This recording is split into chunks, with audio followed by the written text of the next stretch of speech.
nervous. Like, still got a little like, ooh, but all right, if the question comes, I'm gonna be there to answer it. Like, I've already done this too many times to even be too worried about it. Go step that way. Here. Don't step that way. Where's the fight going that way? Hey, what's your head? Love that one. Mario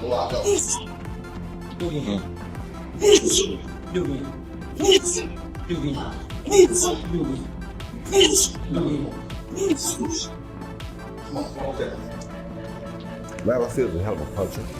He's very explosive, dangerous hook, very dangerous. Everybody knows that hook's gonna knock a buffalo out. It's just the truth. It's just the truth. Yeah. He probably throw a hook more like mine than anybody seen. Yeah. He got that one punch shock on that left hook, deadly, and then he understands how to throw it. So yeah, that's what he is. This is a much different version of myself, as you can see in my energy. And, you could see, how taking care of your body, being a real athlete and showing a good example, you're going to see that this fight. Training camp intensity is at an all-time high as Ryan Garcia returns to the gym with renewed purpose, focusing heavily on sharpening the weapon that has defined his career, the left hook. Under the legendary guidance of Roy Jones Jr., Garcia is not simply throwing punches, he is refining every detail behind them. As the highly anticipated clash with Mario Barrios approaches, this camp is centered on discipline, precision, and technical mastery. The goal is clear. Transform a dangerous punch into an unstoppable one. Roy Jones Jr. breaks down the mechanics of a perfect left hook step by step. He emphasizes balance first, explaining that power begins from the ground up. Proper hip rotation, tight guard positioning, and perfect timing are all essential components. Jones stresses that the punch is not just about speed, it is about controlled explosiveness. The hook must be delivered with accuracy while maintaining defensive responsibility. A great fighter doesn't sacrifice protection for power.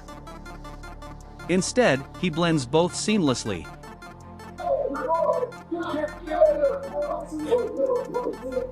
Jones openly praises Garcia's natural punching ability. He calls Ryan one of the most explosive punchers in modern boxing and describes his left hook as one of the finest in the sport. According to Jones, few fighters can generate the kind of snap and sudden impact that Garcia produces. It's a gift, but even a gift must be polished to reach its highest potential.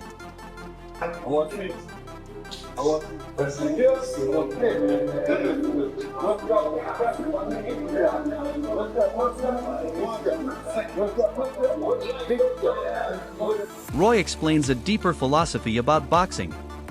Conditioning matters, but technique is the foundation. A fighter relying solely on stamina may survive a few rounds, but technical precision is what carries a boxer through all 12. True mastery of fundamentals ensures survival, adaptability, and long-term success. Technique is what separates good fighters from great ones.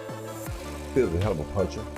He's very explosive, dangerous hook, very dangerous. Everybody knows that hook gonna knock a buffalo out. It's just the truth. It's just the truth. Yeah. He probably throw a hook more like mine than anybody seen. Yeah. He got that one punch shock on that left hook, deadly, and then he understands how to throw it. So yeah, that's what he. Ryan reflects honestly on his past.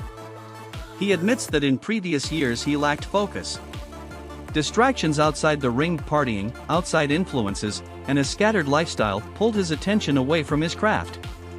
For a fighter operating at the elite level, even small lapses in discipline can create major setbacks. Technique, then conditioning. Nowadays, fighters are more into strength and conditioning than technique. How that happened was people started getting lazy with technique. So they would have technique, like you have a lot of guys that would have a technique, but they wouldn't be conditioned. So they come to the ring, they look good for a few rounds, then they die off. The better conditioned guy win the fight. So what started happening was a lot of guys that had technique were getting beat by guys that didn't have the same technique, but had better conditioning. So what happens? Boxing transitioned from a skill sport to a better conditioned sport. So now people forget about technique, but they work on more on condition. Now, Garcia says things feel different. He describes a renewed sense of discipline and motivation. Surrounded by the right people and guided by accountability, he feels mentally sharper and physically committed. The energy in camp reflects a fighter who understands what is at stake. It was much different circumstances. You know, I was coming off a suspension, and during that suspension, I was drinking and partying and doing whatever I want for all the way through until they told me that I had to fight. My instincts told me not to. My body wasn't well. You know, it had a lot of toxins in it, as you can imagine. A lot of stupid shit I did. But you know, when you have a lot of people in your ear and people are telling you can make $5 million, it's an easy fight, and you know, but you know internally that it's not the right decision, and I didn't trust my heart and didn't trust my instincts, and I paid the price for it. So you say that you knew that it was not the right thing to do. Was there a moment in training camp or the week of the fight where you thought, man, I really think I might lose? Oh, every day. Roy Jones Jr. continues to commend Garcia's potential. He calls him an exciting fighter who makes every matchup compelling, no matter the opponent. According to Jones, Ryan brings an energy that captivates audiences, but now the challenge is converting that excitement into consistent, elite-level performance. I have to lose 30 pounds, remember how to box, and try to get sharp all in 2 months. And I don't even know how my body's gonna react. And it wasn't reacting. Every 2 days, it would just shut down. Runs didn't feel right.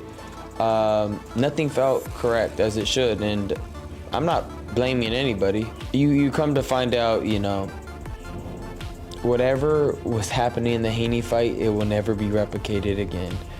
You can't do that. I still don't know to this That was day crazy, yeah. how I was able to drink and do whatever I wanted and somehow still win. I just wanted to make a mockery of. Chris Algieri offers a thoughtful breakdown of fighter-trainer dynamics. He explains that boxing relationships are shaped more by personality than culture. Father-son partnerships have succeeded before. When personalities align, they can produce extraordinary results. However, when strong personalities clash, tension can disrupt progress. Algieri notes that Ryan and his father both possess intense personalities, making their collaboration unpredictable. Yet history shows that when the chemistry works, greatness can follow.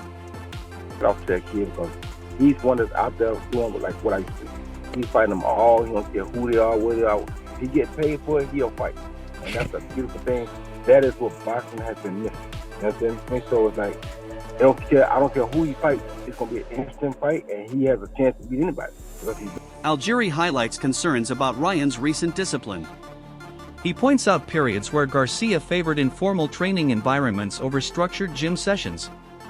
Consistency has been a challenge.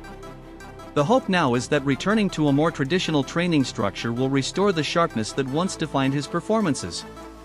If Ryan and his father can harmonize their strengths, the ceiling remains incredibly high. I think every case is its own, every case is unique, and Ryan is especially unique.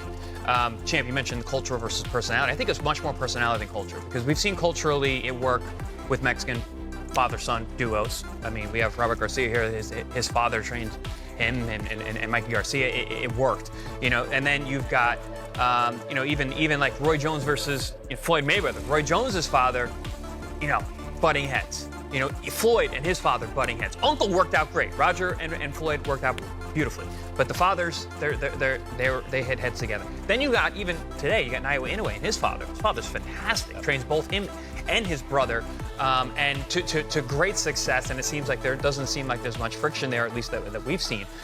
So I don't think it's so much cultural as much as it is personality. And in terms of the personalities, Ryan has a very large personality. Apparently so does his. Analysts also identify a tactical flaw that could impact the upcoming fight. While Garcia's talent and star power are undeniable, recent performances raised strategic concerns. Flash and marketability do not automatically equal tactical superiority inside the ring. Against disciplined opponents, small weaknesses can become major liabilities. Back on their history, to which case Ryan could actually perform at a very high level again. In recent form, Ryan has had a lot of trouble with coaching. listening to what he's going to do, showing up to the gym. He'd rather train, it seems like, in his living room, wearing sweatpants and whoever's around with influencers. Maybe his father can crack him out of that and get him back to a more traditional training style like we've seen him in the past, when he was on a really good run at some point, at a point a few years ago where he looked like he really could take over, and then things kind of fell off. So possibly the father-son duo this time could work once again, because it has worked in the past. When you look at this, all we need now is a coach with some experience. Oh, we have Coach Robert Garcia. What's the secret sauce here? Is there one? Is it about knowing when to be dad and when to be coach? Is there a secret here? Is it just, as the guys have pointed out, a matter of person? One previous bout exposed this vulnerability. An opponent familiar with Garcia's tendencies successfully countered his aggressive, forward-pressing style. By maintaining tight defensive positioning and smart counterpunching, the opponent disrupted Ryan's rhythm early. Garcia's reliance on dictating the pace backfired when faced with structured defense and calculated counters. The lesson is clear. Without adaptation and strategic patience, aggression alone can be exploited, especially against a composed fighter like Mario Barrios. Frank Davis, elite level counterpuncher, that's Luke Campbell, Olympic gold medalist. They're much more talented fighters than Mario Barrios. But then I take you to his most recent outing, and he lost this fight. It's the reason people are like, how on earth does he have a world title shot in his next fight? Well, that's what being good looking in a massive commercial pool does for you. But I take you to the Rolly Romero fight, and Romero is okay, but he's not an elite level fighter in my opinion, but he was someone who had sparred a lot of rounds with Ryan Garcia and understood Ryan Garcia as a fighter. And again, he shows you the way here with effective counterpunching and isolating those weaknesses of Ryan Garcia. So what you'll see here in the Romero fight, and what I really like about Rolly here, is that he's not afraid of Ryan Garcia rushing him, and Ryan Garcia wants to do what Ryan Garcia does, those things we explained before. He likes to press the action, and it's early in the fight, and this made him so apprehensive for the rest of the fight that he lost. As you can see, Ryan Garcia, he steps into the fight here, and even though Ryan Garcia is right in front of him, Rolly knows Ryan's probably looking for that lead hook. Tim Bradley analyzes the stylistic chess match ahead. He explains that Barrios enters the fight as a well-rounded competitor. While not necessarily elite in one specific category, he is fundamentally sound across multiple areas: counterpunching, backfoot movement, slipping shots, and combining blocks with quick counters. Preparation and strategic awareness will play a decisive role. Like that culminated in the Romero fight because Ryan Garcia was expected to beat Rolly Romero. He's not seen as being the best operator out there, Rolly Romero. And I guess it shows you that a fighter who's not even top level can exploit Ryan Garcia with the right game plan.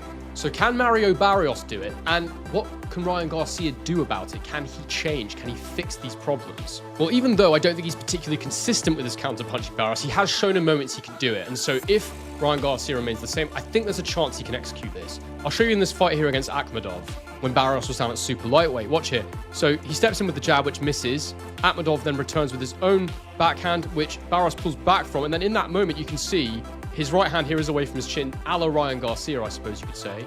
Barrios catches him with a counter left hook, which is the exact position that Ryan Garcia has been a little bit weakened, and he touches down there, Akhmadov. Against Ugas, we see him land a nice counter jab here as Ugas fires his jab, he catches it, throws his own jab up. Bradley also warns about Barrios' offensive tools. A consistent jab, a strong right hand, and a reliable left hook make him dangerous throughout all rounds. One key concern is Ryan's vulnerability to the left hook. Ironically, while Garcia's own hook is devastating, he has shown susceptibility to that same punch when delivered by skilled opponents. Defensive awareness will be critical in this matchup. Things I want to start off with, the coach, Goosen's in Barrios' corner. That's going to be interesting in the sense that fact that Goosen knows Ryan Garcia. He knows his Achilles heel, man. He knows it. And, Goosen knows he has a horse that is not only tough, but he's well-rounded. Mario Barrios can fight a little bit, fight off the back foot a little bit. He can do a little bit of everything. Counter punch, slip counters, block and shoot, catch and shoots. Like he got a bag. He does.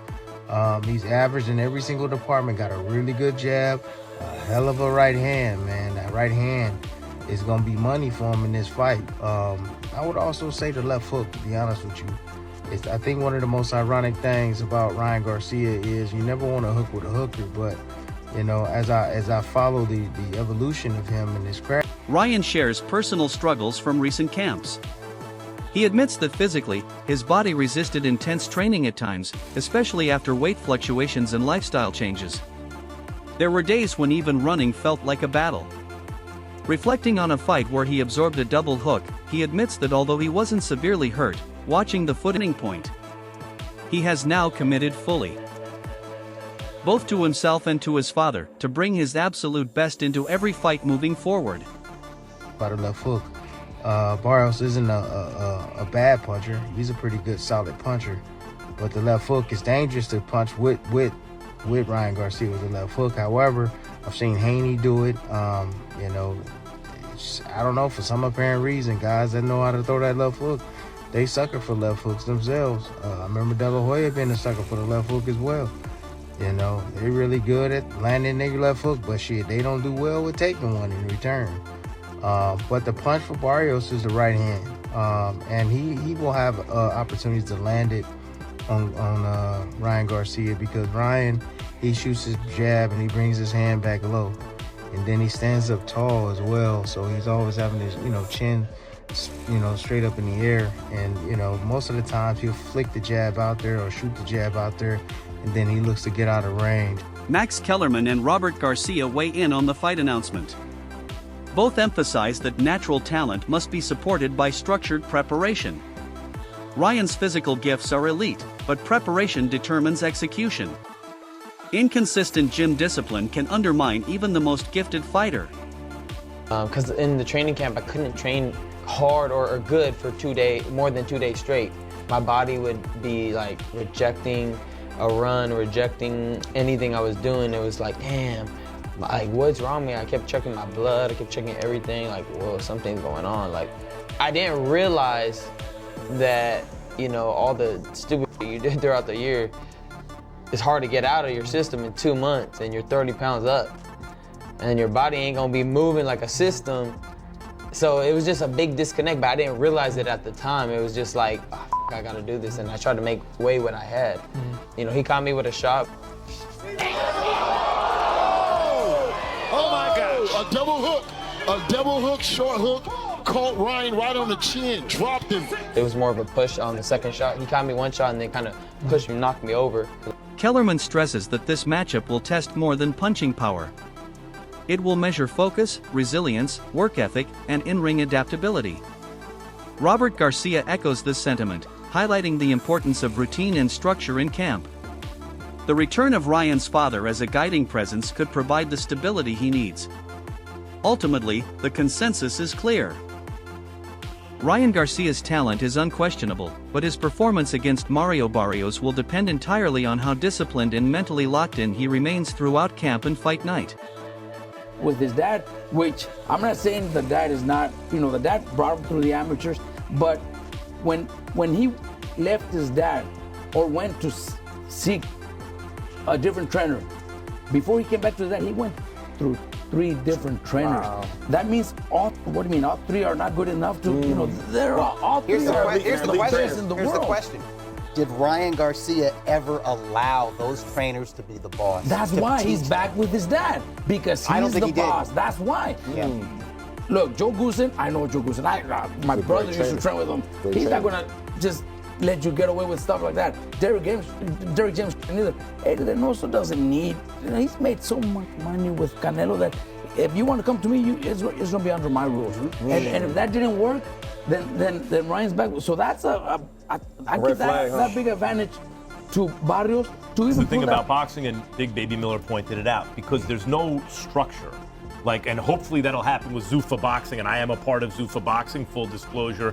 The first fight coming up on the 23rd. Oh, congrats, man. But you need some kind of. On that card, there you go. You need some kind of. Right? So the undercard has not been announced yet, but yeah, we could talk about what he's doing. But we need some kind of structure. In the NFL, the guy has to sit there for the media interview. He shows up on time. Yep. He's got to do it. Yep. And to give you an NFL analogy, think about the Broncos, right? When they had Russell Wilson over there, and he had his own office and everything, and it was nothing. It was dysfunctional. Then they hired Sean Payton. Cut it out. As a coach, that's like going to train with Goosen or going to train with a world-class trainer, right? And you knew as soon as Sean Payton got there, ain't no one's going to have their. And that wraps up today's breakdown.